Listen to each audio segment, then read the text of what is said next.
I'm Adam. I'm Keith, and this is Unfiltered Founders, and we're almost out of beer. We are. Time for another one.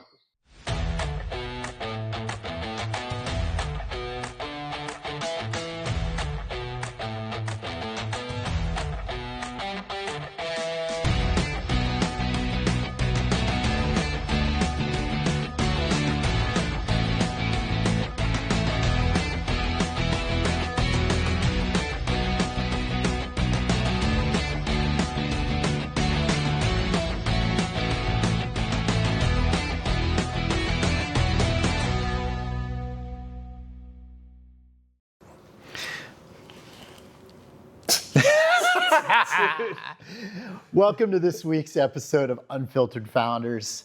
This week we've got someone awesome that we're going to talk to. Pretty cool. He's built his own business from nothing. He is a master of kind of that guerrilla marketing stuff and just talking to people and networking. And he's a hockey coach, he's a father, he volunteers, he's just out in the community all the time. So I'm really happy to... He's a master of bones. Oh, yeah, yes. He is a bone daddy. Yes. So we are very happy to have him here with us today. Welcome to Unfiltered Founders, Dr. Savona. Thank you. Thanks for pumping the tires. Cheers. Oh, yeah. Cheers. Well, we're not supposed to tell him it's morning, but yeah. It's close enough. It's close enough. So tell us a little bit about yourself, your start, how you got into doing what you do. All right. Well, thank you guys for having me today. I really appreciate it. So as Adam mentioned, my name is Matt Savona. I'm a chiropractor. My office is located here in Dublin, Pennsylvania. How did it all get started? So I went to Penn State for my undergrad and wanted to do something with sports or health, and ended up, after graduating at Penn State, reconnecting with one of my close friends and mentors who was a chiropractor, and started doing personal training within his office. And after about 6 months or so of being there in his office, helping out with patients and doing personal training, decided to venture off and apply and go to chiropractic college. So you didn't go to college with the intention of being a chiropractor? Correct. Yeah, I wanted to do something, whether it was athletic training or, cardiac rehab, occupational therapy, something along those lines, but then reconnecting with this buddy of mine who was a chiropractor, kind of guided me in that direction. One of the key differentiators that you found for your business is the holistic health angle, where thinking about what you put in your body and how you go about staying active and all those kinds of things. Was that something that you developed when you were in school? Was that something you already had, or was that something you got from the chiropractic? Yeah, I think it's a little bit of both. Growing up playing sports and things like that, I was, very active. Cycling was a big sport of mine all through high school, and then a little bit in college. It was more riding a mountain bike to and from class, but health and wellness and things like that were definitely something that was very important back then, and grew while I was in chiropractic school. Yeah, for sure. So, you didn't start your own practice right out of school, correct? Or did you? You did. Well, so that's a big leap. Yes. So when I graduated chiropractic college and was waiting for my license to become active, I went to work for my buddy who was my mentor and a friend of his office is in Collegeville, and was taking x-rays, developing x-rays, getting patients' care plans together and things like that. And they were actually going to put me into an office, find a space, put me in, have me as an associate doctor in their practice. And that's one of the options when it comes to coming out of chiropractic school. You can be an associate doctor and work for somebody. You can be an independent contractor and just rent space from somebody in their office, or you can go out on your own. And after working through the contracts and stuff like that, I kind of took the leap of faith and decided I put myself in enough debt going to chiropractic school. What's a little bit more? Why not? Why Let's not? go for it. So opened my practice 3.5 miles down the road in Fountainville, not a patient file in the cabinet, and got started. So how was that? It was scary, but it was also, exciting as well. And, kind of started like many small businesses do. It was friends and family at first, were my patients, and getting into some advertising and marketing and figuring out those budgets. But a lot of it was hit the pavement and, go out, knock on doors, go and meet people, tell people who I am and where our practice was and the things that we do. And yeah, so I think, that's what we really wanted to dig into, right? The purpose of what we talk about really is entrepreneurship, right? And entrepreneurs come in all different varieties, ranging from mechanics to chiropractors to food service to everything, right? Yours obviously requires an educational background, but in that educational background, they didn't teach you about business, right? They taught you about the chiropractor, right? Being a chiropractor, right? So how did you navigate that? How did you really go about learning that? Did you have a mentor that coached you up on the business side, or was it trial by fire? A little bit of both. Yep. A lot of it was trial and error, but there are, practice management groups or coaching groups and mentor groups, and I was able to, thankfully there was one locally that I got involved with pretty early, and they teach you some of the practice management stuff a little bit more. But then it's getting involved again, getting out into the community, going to business networking events and things like that. And we have been involved in multiple business networking groups over the years. Even, was president of one for some time. Yep. But yeah, just getting out there and meeting people. And how many years has it been now that you've been in business for yourself? Let's see, May was 23 years, 23rd year. 23rd. Oh, yeah. So talk a little bit, Adam and I were discussing, we've known you well for a very long time, right? And so, we were talking before we went on camera that you're jumping into the Instagram game more and more. Talk about how marketing your business has changed across the course of 23 years. Networking is always going to be a tried and true, right? But even networking's changed in the modern era. So how are you adapting to that? How have you adapted to that? Yeah, that's a great question. When I started, the yellow pages were the thing, and because of where my practice is located, I had to be in the Doylestown book, and I had to be in the Quakertown book. Yep. So I had full page yellow page ads in 2 yellow page books for years and years and years, and then whatever it ended up being, 10 years into it. You could see that shift starting to change. That full page ad went to a half page ad, went to a quarter page ad, went to even less, to all the online stuff, and so it has changed a ton since I got started. How about your key demographics, right? So when I think about chiropractic, in my head, I picture old people. But when I come to your office, that's not what I see. I see a range of people. Has that demographic changed over time, or have you targeted in different ways? I don't know that it's targeted in different ways, but I've kind of tried to mold my practice to be like a family wellness center. Caring from, I like the term infants to elderly. I've had from people bringing their babies home from the hospital to get their first chiropractic checkup to currently right now, my oldest practice member is 93 years old.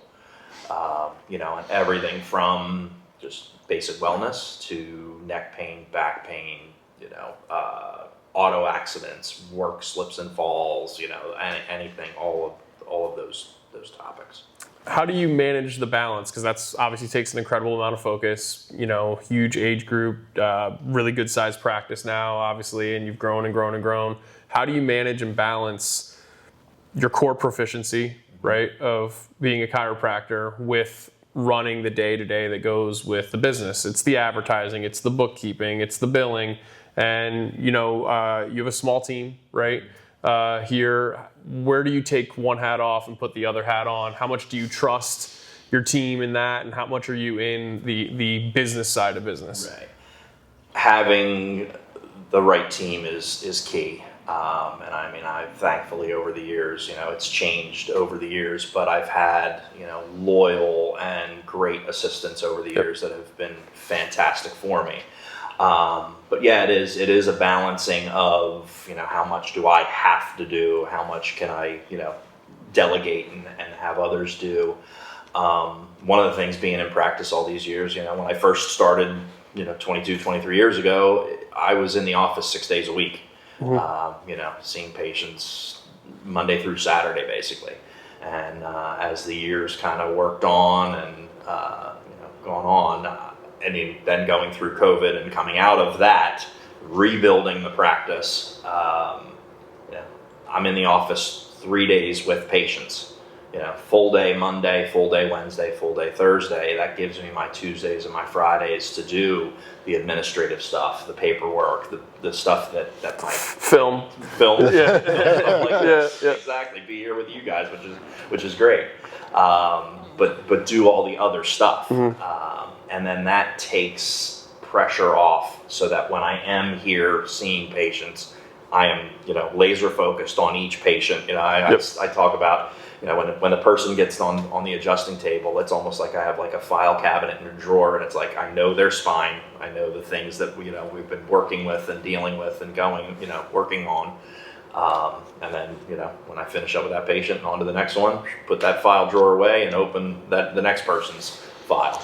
Let's take a second, because not everybody who's watching this is familiar with chiropractic care. All right, thinking about key differentiators when you're talking to somebody or when you're explaining your business to someone. How do you describe your business to people who don't know anything about it?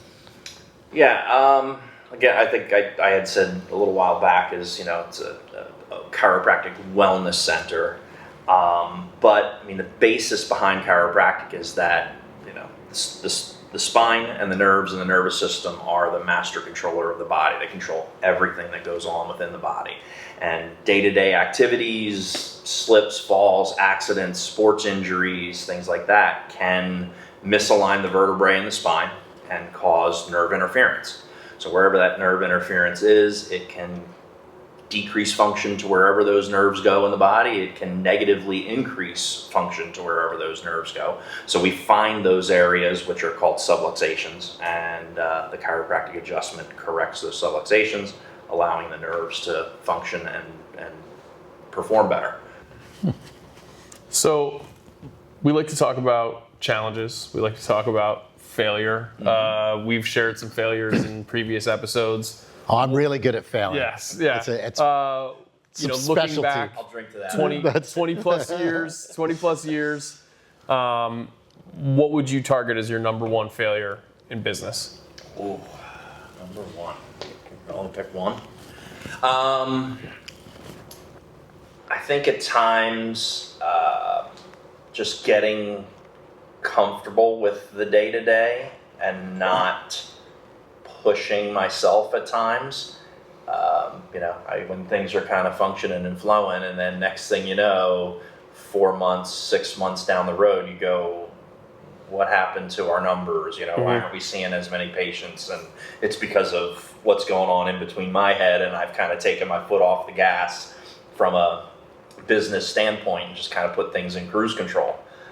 That's probably for me one of my biggest issues over the years. Yeah, just never allowing yourself to get comfortable. And you and I have actually talked about that. It's like the rubber band effect. Like, you want to stretch and pull. You don't want it to break. Right. But, eventually that rubber band gets comfortable and kind of get here. And then that's where you know that it's almost time that you have to re-stretch. Yeah. Right?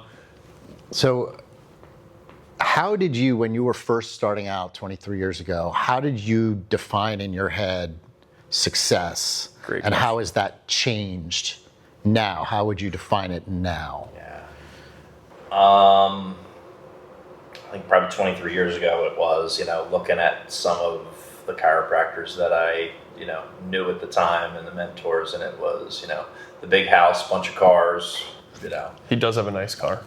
He does have a nice car. So he's got a big house too. He's got a decent house. He's got a big house too. Yeah, but he does have a nice it's car. It's full of people, but it's a big house. So your 23-year-old self, I think, would be happy, right? Be all right. But no, that's a great question. So how does it change though now? Now I think it's caring for my practice members and giving them the best that I can, but also finding that balance of downtime, family time, you know, things like that, and being able to juggle those two, and finding that balance between. And that's a good point. So you had a very young son when you were starting out. How would you go back now and say, all right, here's some things that I did well, like having a family and starting a business, because lots of people are in that same situation. Yeah, I think the biggest thing that I've found over the years is making sure you have that balance, being laser focused and committed at work, but then also bringing that home as well and caring for the home piece and the family piece, you know, just as much, if not more, because then that can, you know, help feed the business.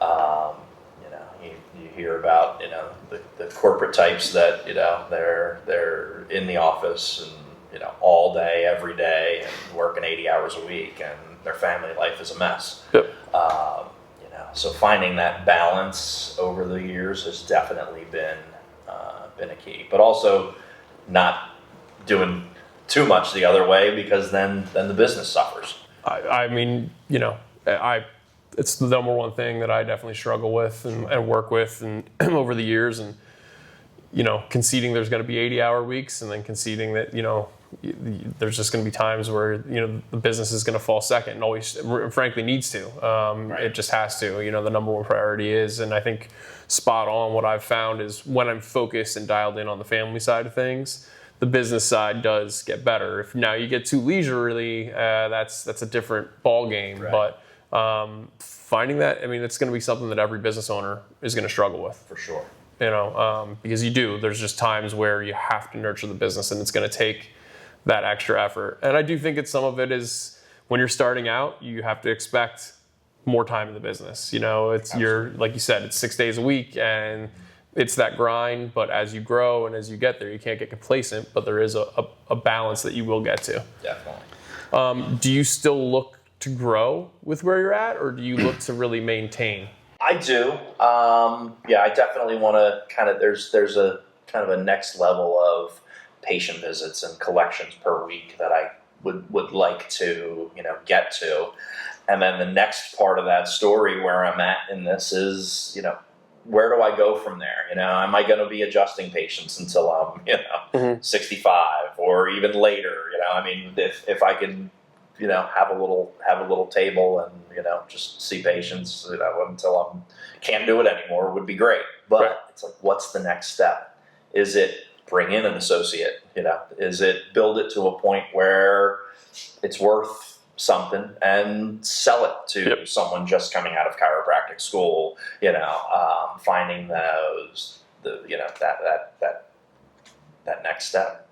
Yeah, because eventually, it's, you know, it is, right? And none of your kids are interested in being a chiropractor, so no second generation business. They don't want to be adjusting anybody. Well, but you do cultivate relationships in the same way that your mentor coached you. You are bringing in a young woman this summer to intern with you and get an idea for what chiropractic is. I know you had somebody last summer. Is that just you giving back, because I know that's something that you do, or is that part of the plan?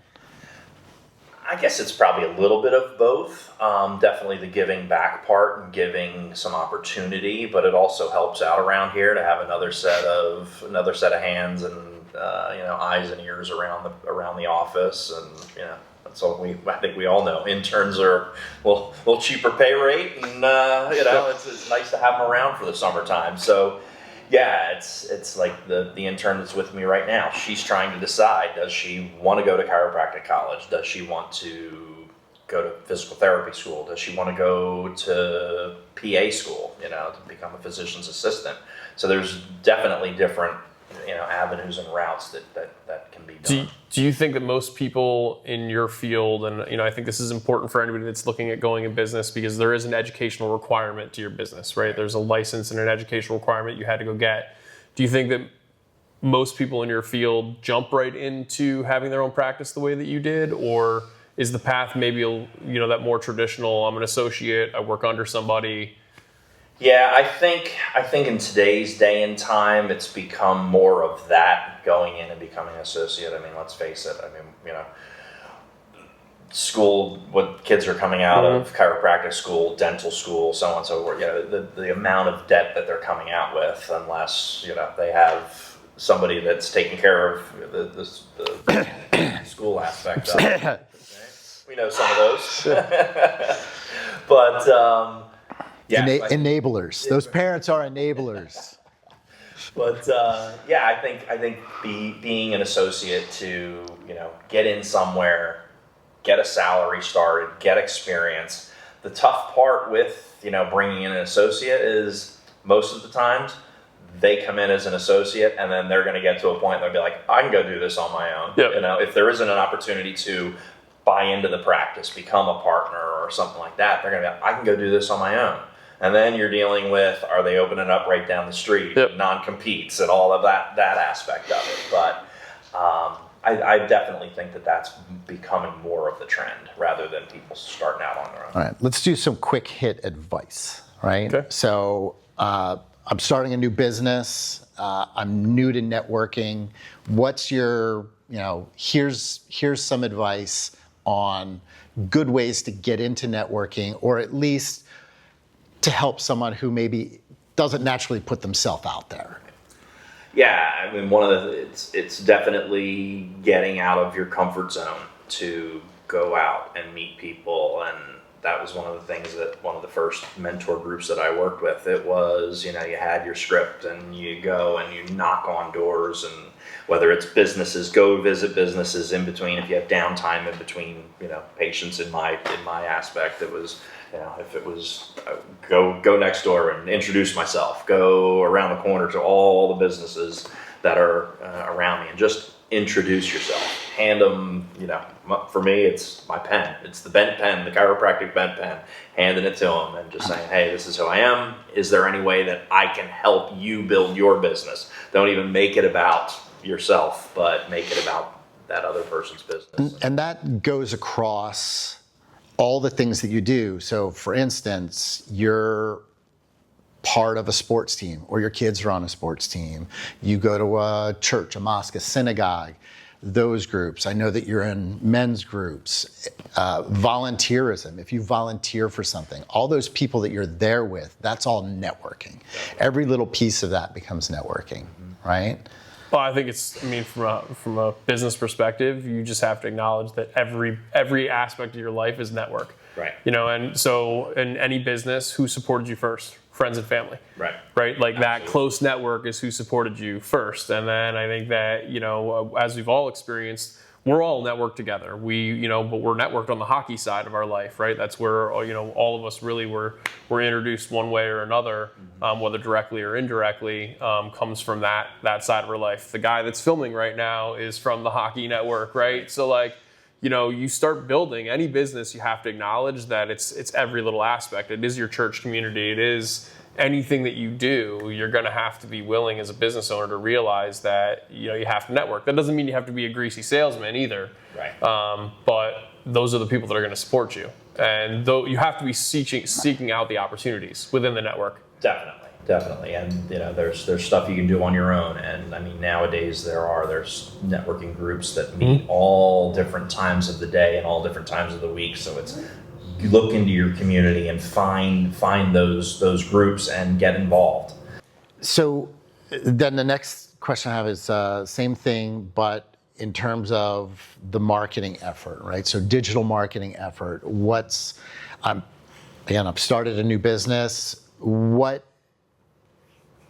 is the one piece of advice that you would give in terms of? Yeah, I mean, it's an area that I'm just starting to explore from the business side of things. So I don't even know like the full depth of it or the full possibilities of it. From where chiropractic falls in that. I mean, I see chiropractors doing it all the time, and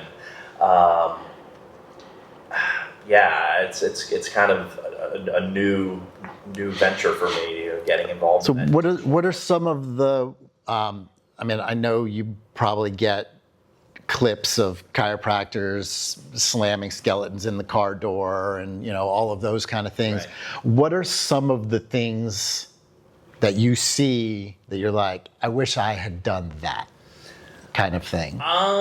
For me, it's more about the day-to-day patient care.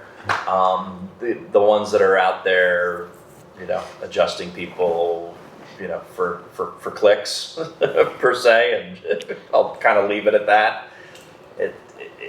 I have a tough time with that light that is shed on chiropractic and what it truly is. But for me, it's more kind of that day-to-day interaction with patients and all that I would lean more toward, and probably leaning towards your family wellness aspect. Right. Yeah. Yeah. Absolutely. And that's your key differentiator, right? So when you look at all the chiropractors that are around here, the thing you want people to remember is your connection to the patient, your idea of their family health and how they're doing in that kind of place. Yeah, absolutely. All right, so I think final question here. It's a doozy. You get one sentence. Let me get a sip then. One sentence that you get to give a future business owner of any type. And this is your one-liner. What is that? Probably being true to yourself, and being focused and intentional with the things that you do, in order to grow your business and become the best version of yourself, so that in whatever line of business it is, you can be the best that you can be at it. Yeah, it's hard to be passionate about something if you're pretending to be something you're not, right? Sure. It's awesome. Appreciate it, brother. Yeah, thank you. Thanks for having me. Much appreciated. Absolutely. And remember The old like. Yeah. There it is. Remember to like, comment, share, tell your friends and neighbors about Unfiltered Founders and Hatching Ground, and join us over at the community and see what it's like. Awesome. Thank you, everybody.